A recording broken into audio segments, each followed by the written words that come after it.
भारत की धरती पर प्रेम, करुणा और ज्ञान का बीज अनादि काल से बोया हुआ ही है। समय समय पर संत, महात्मा, सिद्ध, साधक, महापुरुष विराट वृक्ष के रूप में आए और संसार चक्र में फंसे प्राणियों को अपनी शीतल छाया में सुखद, निर्मल शांति प्रदान की। अतीत काल में झांकते हैं तो भारतवर्ष में शबरी, गर्गी, मैत्रेयी, जनाबाई और मीरा जैसी विदुषी नारियां दिखाई देती है। वर्तमान काल में भी ऐसी ज्ञानी, योगी या भक्त नारियां हैं और हो भी रही हैं। यह इस देश का परम भाग्य है। मां आनंदमयी भारत के आध्यात्मिक गगन में असाधारण, आकर्षक आभा वाला एक ऐसा ही सितारा है। उन्होंने आध्यात्मिक साधना की बहुत ऊंची अवस्था प्राप्त की। जैसे एक माँ अपने बच्चे की हर संभव देखभाल और स्नेह करती है, उसी तरह दिव्य माँ आनंदमयी अपने सूक्ष्म स्पर्श से आपके अंतर्मन को छूकर आपके जीवन को एक पूर्णता प्रदान करती है और पूर्ण ऊंचाई तक पहुंचाने में मदद करती है। माँ कहती थी, ईमानदारी, प्रेम, सद्भावना के साथ जीवन के रोजमर्रा के कर्तव्यों का पालन करो। इन सभी के बीच भगवान को याद करते रहो। माँ कहती थी, आपकी सरकारी पेंशन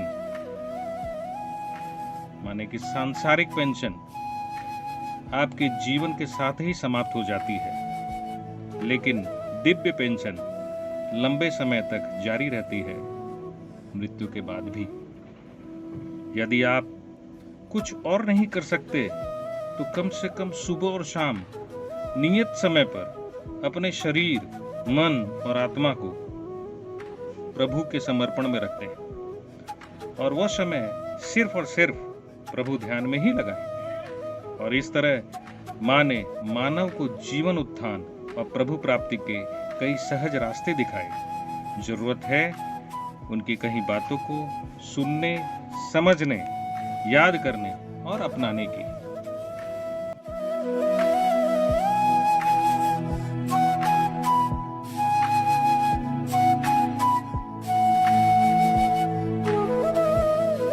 एक गौशाला भी हमने देखी, एक यज्ञशाला भी यहाँ है।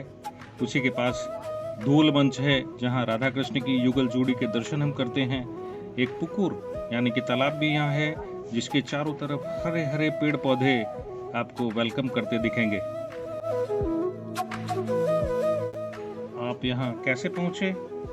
हावड़ा स्टेशन से यहाँ की दूरी 14.9 किलोमीटर्स यानी 1 घंटे 7 मिनट का करीब समय आपको यहाँ लगता है। और इसके लिए आप बैरकपुर गामी जो भी बसें बैरकपुर के लिए जाती हैं, उससे तेतुलतला बस स्टॉप पर उतरकर उसके बाद आप टोटो से यहाँ पहुँच सकते हैं। नज़दीकी जो रेलवे स्टेशन है वो अगरपाड़ा है।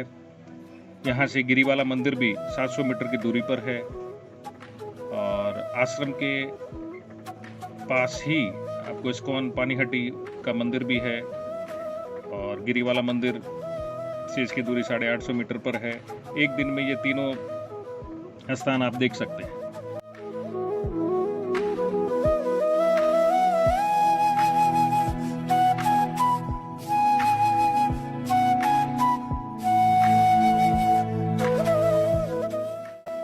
हमने यहाँ एक सोविनियर और गिफ्ट की शॉप भी देखी। वहाँ जाकर हमने आश्रम के प्रकाशन, माँ के उपदेशों की ढेरों पुस्तकें रखी थी, देखी। पूजन के काम की और उपहार में देने योग्य बहुत सी सामग्री यहाँ मिलती है।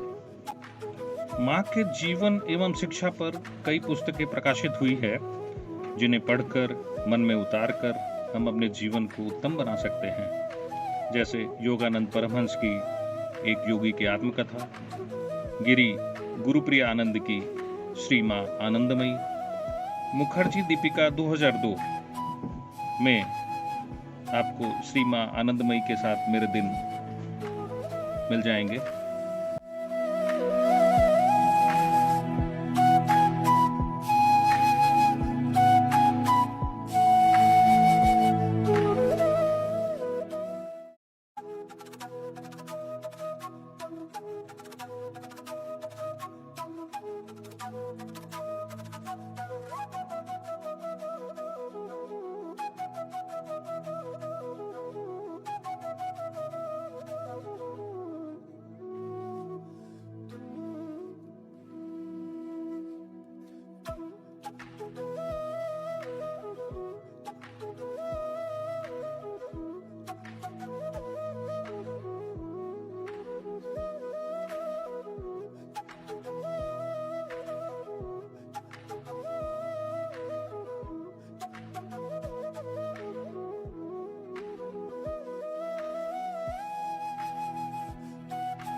श्वेत वस्त्र, लंबे लंबे काले बाल, मस्तक पर जटा, गौर वर्ण, ऐसा माँ का स्वरूप है। हृदय तो छोटी बालिका की भांति सरल है, मन शांत, निश्चल, विनम्र, सादगी भरा है। मुखमंडल पर आनंद छलकता है। पढ़ी लिखी नहीं है, लेकिन आत्मज्ञानी, ऐसे ज्ञान का भंडार जिससे प्रेरित होकर बड़े बड़े पंडित, प्रोफेसर उनके सत्संग और पथ प्रदर्शन से लाभ लेते थे। माँ आनंदमयी प्रवचन नहीं करती थी, अपितु प्रश्नों के उत्तर देती थी। मितभाषणी होकर अपनी उपस्थिति से ही शांति प्रदान कर देती थी, प्रेरणा और पथ प्रदर्शन देती थी। उनका शांत समागम भी जीवन पाथेय बन जाता था। शांत रहकर भी अत्यधिक महत्वपूर्ण काम कर देती थी। भारत के आध्यात्मिक इतिहास में वे अमर है और रहेगी, और अपने ज्ञान प्रकाश से इस पृथ्वी को हमेशा प्रकाशित करती रहेगी। यूं तो माँ योग मार्ग की उपासिका थी, पर उनका हृदय भक्त का था और भजन कीर्तन में उनकी विशेष रुचि थी। नाम संकीर्तन उनका प्रिय विषय था। संसार के विषय भोग उन्हें कभी भी लुभा नहीं सके। आइए आपको माँ के जन्म और उसके बाद की कहानी संक्षेप में सुना दूं। माँ का जन्म 30 अप्रैल 1896 को बांग्लादेश के ब्राह्मणबरिया जिले के एक ब्राह्मण परिवार में हुआ था। बचपन का नाम निर्मला सुंदरी था। पिता विपिन बिहारी भट्टाचार्य और माता का नाम मोक्षदा सुंदरी था। आप बचपन से ही प्रतिभा की धनी थी। हमेशा एकाकी और अंतर्मुखी रहती थी। 13 वर्ष की आयु में आपका विवाह कर दिया गया। गृहस्थ जीवन में प्रवेश के बाद भी आपका मन दैहिक भोगोपभोग से दूर रहता था और आप ईश्वरोपासना में लीन रहती थी और अपने पति को भी विकारों से दूर कर धर्म अध्यात्म की राह पर आप ले गई थी। 26 वर्ष की आयु में आपका परम सत्य से एकाकार हुआ। उसके बाद तो समाधि और मौन, बस और कुछ नहीं। इसके बाद आप भारत भर में विचरण करती रही, संतों से मिलती रही। संतों में माँ का एक महत्वपूर्ण स्थान था। 27 अगस्त 1982 को देहरादून में माँ ने इस जगत को अलविदा किया। हरिद्वार के कनखल आश्रम में उनका एक समाधि मंदिर बनाया हुआ है। भारत के विभिन्न प्रदेशों में एवं विदेशों में भी आपके असंख्य प्रशंसक और अनुयायी हैं। भारतवर्ष में माँ के कई आश्रम हैं, जैसे इंदौर में है, गुना हिमाचल प्रदेश में, ओंकारेश्वर, हरिद्वार, कोलकाता, वृंदावन, केदारनाथ, कालकाजी, जमशेदपुर, रांची और भी बहुत सी जगह करीब 26 आश्रम है। यह आश्रम गंगा के पश्चिमी मुहाने पर 12 अप्रैल 1958 में बना। यहाँ एक स्नान घाट का भी निर्माण करवाया गया, जिसे माँ आनंदमयी घाट के नाम से जाना जाता है। सन 1960 में बाबा भोलेनाथ, राधा माधव और सीताराम के मंदिरों का निर्माण हुआ। दुर्गा मंडप में माँ आनंदमयी की तस्वीर लगी। सन 1962 में मुक्तानंद गिरी जी महाराज का मार्बल स्टैचू एक नए मंदिर में लगवाया गया। यह स्थान माँ का तीर्थ मानते हैं अनुयायी। माँ का एक नया मंदिर 1995-96 में, जिसे आनंद ध्यानपीठ कहा जाता है, इसे माँ के शताब्दी समारोह में बनवाया गया है। इस आश्रम में ध्यान साधना शिविर भी लगाए जाते हैं। यहाँ आज 25 जुलाई 2021 सायंकाल मैं अपनी धर्मपत्नी के साथ यहाँ आया हूँ। मन हर्षित और हृदय प्रफुल्लित है।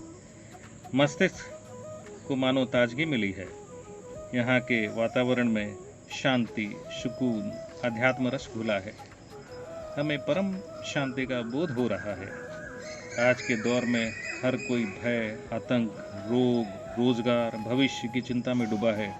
ऐसे में यह जगह अशांत मन को शांति देती है। यहाँ बिताए कुछ क्षण और माँ के दर्शन आपको आनंद से भर देंगे। आप अपने में एक नई ऊर्जा का प्रभाव होता देखेंगे।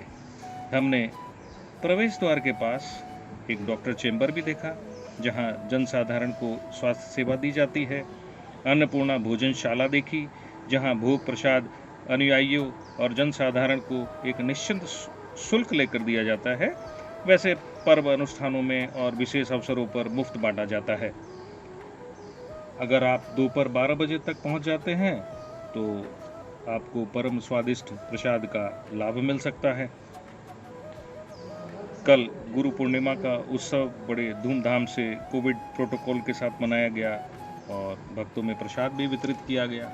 अंत में आप सभी से मेरा अनुरोध है कि हमें अपने संतों, महात्माओं, दिव्य विभूतियों, महापुरुषों को जानना चाहिए। उनके उपदेशों, आदर्शों, बताए पथ, मत, दिव्य ज्ञान को पढ़ना चाहिए, समझना चाहिए, क्योंकि ये महान आत्माएं उस ईश्वर की मानव समाज को एक अद्भुत देन है।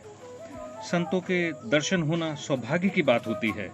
जब पुण्य की अधिकता होती है तो ही संतों के दर्शन होते हैं। कहते हैं ईश्वर से कुछ कहना हो तो संतों से कह देने से ही वो बात ईश्वर तक पहुंच जाती है।